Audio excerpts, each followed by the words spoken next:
Hey, what's up people? Today I want to talk about the Cold Steel Counterpoint 1, and I'm sort of making this video to help the people that go back and forth, whether they should buy this knife or not.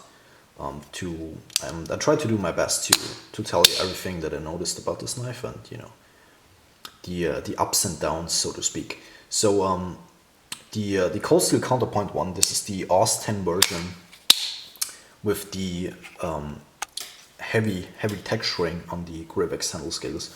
Before that they were making it in CTS BD1, and before that I think in AUS 8, and without the heavy texturing on the handle scales. And I think they are making this like since 2010 or something like that. And I think the Counterpoint 1 is really a mixture between a tactical knife and sort of a work knife, hard use work knife, which it's like a 3.2mm blade stock, but it's still relatively robust in grind, so it's not fragile or anything. If you think that it's a very robust knife with a thick handle, so you get a ton of grip, for longer periods of cutting. And we'll get to the thick handle because there's also a downside, obviously, with this. And yeah, size-wise, we're looking at about 22.5 centimeters, which is 9 inches overall. Here's a Cold Steel Recon 1. And here is a Spyderco PM2 for you. And the blade length, Cold Steel always describes like 4 inches, but it's actually 9.5 centimeters or 3.7 inches. So it's a little bit shorter than 4 inches. And I guess that's the reason. Here's Ontario Red One for size comparison. The reason they say it's 4 inches is probably because they measure it from this point right here. But I measure it from the point up here because, that makes more sense to me. I don't know why this gap here exists anyway, so it has nothing to do with the thumb stud. I don't know why they did it like that. But it's not, the blade is not as long as you may think it is. It's a little bit shorter than that. And yeah, which is still not a problem, but it's, maybe a reason not to buy it for some of you. I don't know.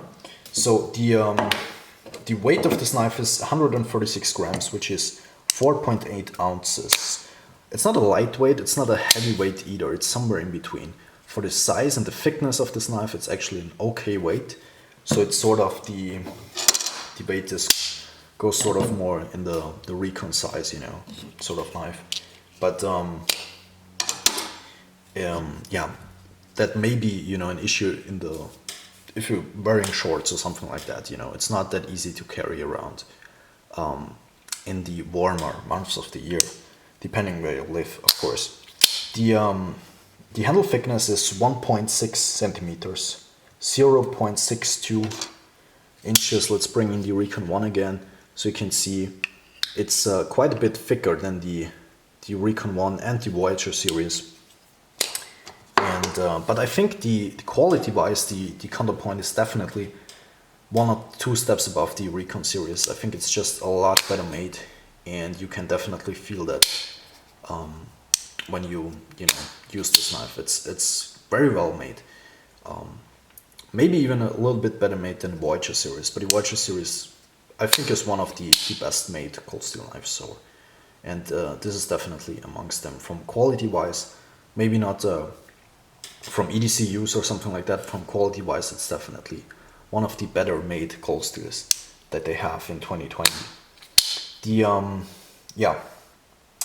Like I said, the blade length is a little bit shorter than they say it is, and the usable blade length, if you use this as a self-defense knife, is like 8.5 centimeters to the thumb studs, like 3.34 inches or something like that. And yeah, there we go. And the stabbing capabilities of this knife, let's talk about this, because it's obviously also made for this sort of task, is definitely up there. So you have a wide blade with like 2.8 centimeters, 1.1 inches, and it keeps that wideness for a long time, so you get a wider wound channel if you stab somebody or something. And yeah, it's definitely, it's not as easy to go in and out of material as like with a blade that's a little bit more, narrower ground at the tip. But This gives it a lot of strength, so you know you just have to use a little bit more force, but you will get a very wide, very nasty wound with this knife if you have to use it in that sort of scenario, of course. The balance of this knife is back here, so it's definitely handle balanced, and the handle is actually quite nice. It's rather neutral. You have this, obviously, this finger groove here in the front, but apart from that, it's very neutral in a lot of different grips. And yeah, the holes right here, these bead holes, like they say, is they are drilled completely through the knife, as you can see. I think heat-treated aluminum liners on the inside here, and they are obviously made for you to move the knife around back and forth, so you can, you know, do various grips in a short period of time. You have this indentation here to put your thumb up here, you know, for a stabbing sort of motion, downward stab. And yeah, the holes actually work quite well.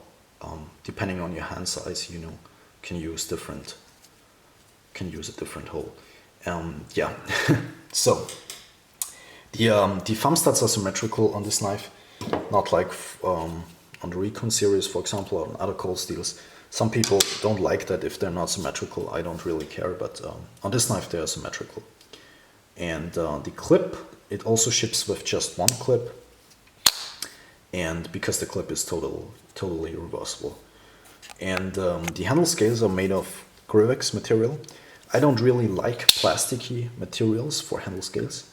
I don't like the way they feel, but this one actually feels really nice. It's actually one of the nicer feeling plasticky handle scales that I have, you know, handled so far. The chimping is the texturing is very aggressive.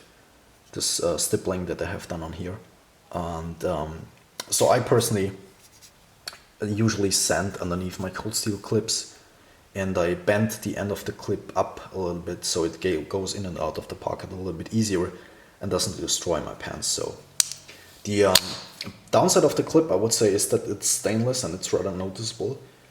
There's a little bit of handle sticking out, which is good, you know, can grab the knife a little bit better. So for a self-defense knife, it makes sense to have a little bit of handle sticking out, but the stainless clip is actually quite noticeable.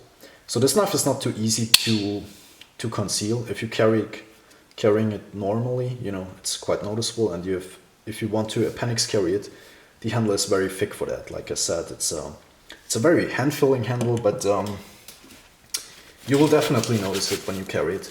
I personally have small hands. Here is the knife with gloves in hand. These are a little bit oversized gloves, so you can see how the knife looks in hand with that.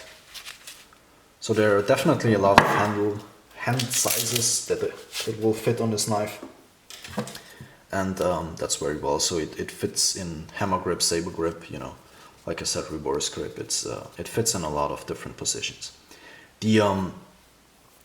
The blade is actually saber ground, so the grind only runs up half to here. So this makes the tip very strong, but it also gives you a thicker grind down at the edge. So we're looking at 0.61 millimeters in the front section, which is like 24 thousandths, and 0.74 millimeters in the back section, which is like 29 thousandths. So it's rather thick. It's not the sliciest knife you will ever see, but you know, the grind doesn't run that far up. And yeah, and therefore with this rather robust grind and this really hand-filling handle, I would say it's definitely also a good working knife. You know, if you want a knife that's a blend between a tactical knife and a working knife, there you go. That's your that's a good option actually. But yeah, for me personally, it's a little bit too thick to carry around as a pure self-defense knife. I like handles that are a little bit thinner, but you know, that's a preference thing, honestly. And the slicing, you know, is not. It's like I said, it's rather of a working knife. It's not that important. I would forgive the knife the thick grind if it had a little bit of a thinner handle. So, but you know, like I said, it's just a personal thing right here. I don't really get the blade size, honestly. Why they didn't make it all the way to 4 inches or a little bit over that. It's probably you know, legal thing. So the XL version, you see here in the catalog, XL version has like 6 inches of blade length, which is 15.2 centimeters, which is like this Talwar XL. So the XL version is huge, and then the small one, it's like 7.6 centimeter, which is 3 7/8 of an inch. So the small one is really tiny, and the XL is really oversized. And I don't know, I wish they would make the blade length of this a little bit longer, but not, you know, too much. Sort of, oops, there goes my flashlight. Sort of, you know, this size right here would have been a little bit nicer to get a knife and this sort of size. So I don't know, but it's still a good knife. Like I said,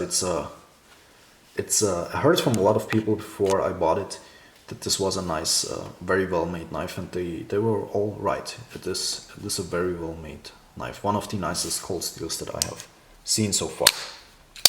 So yeah, quality wise, oh yeah, the AUS 10A. Let's talk about this real quick. AUS 10A is actually a good knife, good steel for this knife, because, you know, like I said, it's sort of a working knife also. So AUS 10 is easy to restore an edge on. It's not the best at edge retention, but it's definitely better, and I prefer it a lot over Cold Steel's AUS 8 that they used to do in the past. So there you go, AUS 10, I like it. It's don't expect it to be, you know, dramatically in edge retention, but it's a tough steel, it's easy to restore. It works well with ceramic stones, so yeah, there you go. Cold Steel Counterpoint 1. Thank you guys for watching, and have a nice day. Goodbye.